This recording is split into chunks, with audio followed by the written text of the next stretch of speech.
नदी नालों में जाने की दो और लोगों को अपनी जान देकर कीमत चुकानी पड़ी। 13 सेकंड के इस वीडियो में एक व्यक्ति पानी के तेज बहाव में बहता हुआ नजर आया।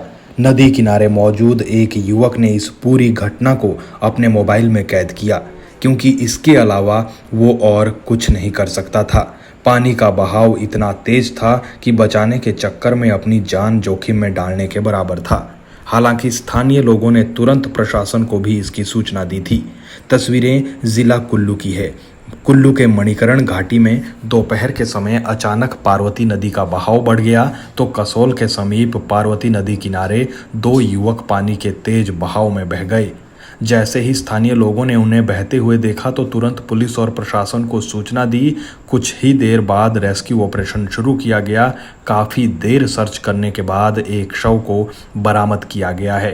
मृतक युवक की उम्र तकरीबन 32 साल के आसपास है और वो उत्तर प्रदेश के आजमगढ़ का रहने वाला था, जबकि दूसरे व्यक्ति की तलाश की जा रही है। अंधेरा होने के बाद सर्च ऑपरेशन को अब कल शुरू किया जाएगा। वहीं कुल्लू प्रशासन ने भी एसडीएम की अध्यक्षता में एक कमेटी का गठन किया है और कमेटी के सदस्य भी मौके पर पहुंचकर पानी के अचानक बढ़ने की जांच कर रहे हैं, क्योंकि बताया ये जा रहा है कि बरशेनी में पार्वती परियोजना का एक गेट खोला गया, जिसके चलते पानी का बहाव बढ़ गया। लेकिन प्रशासन के द्वारा फिलहाल इस बारे में कोई भी बयान नहीं दिया गया है और प्रशासन भी इस मामले की जांच में जुटा हुआ है।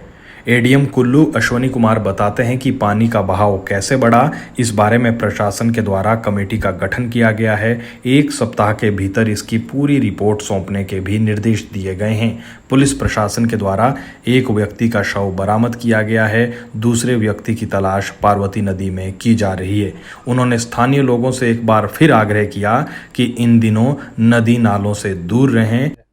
आज 2 बजे के आसपास लगभग हमें रिपोर्ट मिली है कि 2 लोग जो है वो पानी में बह गए हैं और उसका रीज़न ये बताया गया कि पार्वती प्रोजेक्ट का जो रिज़र्वायर है वहाँ से डैम से जो है वो पानी छोड़ा गया। सुबह से पानी रिलीज़ किया जा रहा था और बीच-बीच में डे टाइम में भी रिलीज़ किया गया। उसकी वजह से वाटर लेवल थोड़ा हाई हो गया और वहाँ पर जो नदी किनारे जो 2 लोग थे उसमें से एक डेड बॉडी जैसे अभी मिल गई है। वो यूपी से हैं, लगभग 32 या 33 साल उनकी एज है और आजमगढ़ से हैं। दूसरी बॉडी को जो है अभी उसके लिए सर्च ऑपरेशन जारी है। पुलिस, होम गार्ड्स और एडमिनिस्ट्रेशन जो है वो वहाँ पर स्पॉट में है। इसके अलावा हमने मजिस्ट्रियल इंक्वायरी के भी ऑर्डर कर दिए हैं और within week SDM Kullu को ये इंक्वायरी सौंपी गई है। विद इन वीक वो इसके एग्जैक्ट कारणों का जो है वो पता करके इंक्वायरी रिपोर्ट सबमिट करेंगे। सर, ये भी कहा जा रहा है कि जो है पूर्व सूचना नहीं दी गई थी जो डैम में पानी छोड़ा है, इसमें तो कुछ अभी तक इसके बारे में पता लगा है? ये अभी तक लोगों का ये वर्शन आ रहा है वैसे, बट हमारी तरफ से ऑफिशियली जब तक इंक्वायरी कंप्लीट नहीं होती है तब तक हम इसके ऊपर कुछ कह नहीं सकते हैं कि जो सेफ्टी या वार्निंग के लिए जो प्रोटोकॉल्स हैं वो प्रोजेक्ट अथॉरिटीज़ ने फुलफिल किए हैं या नहीं किए हैं।